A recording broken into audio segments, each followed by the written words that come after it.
That's sincere. ప్రేమ తత్వంలో ఉంటారు.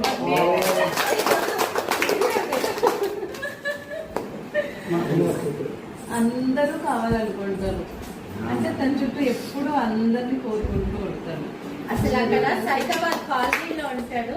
చుట్టుపక్కల వాళ్ళందరూ బామ్మల వాళ్ళ దగ్గర కూర్చొని మహేష్ వాళ్ళంతా ప్రేమగా చూస్తారనమాట ఈశ్వర్ని. అదేదో సినిమాలో హీరో వస్తే పిలుస్తుంటారు కదా, వాళ్ళ ఇంటికి వెళ్తుంటే అలా ఉంటది అనమాట.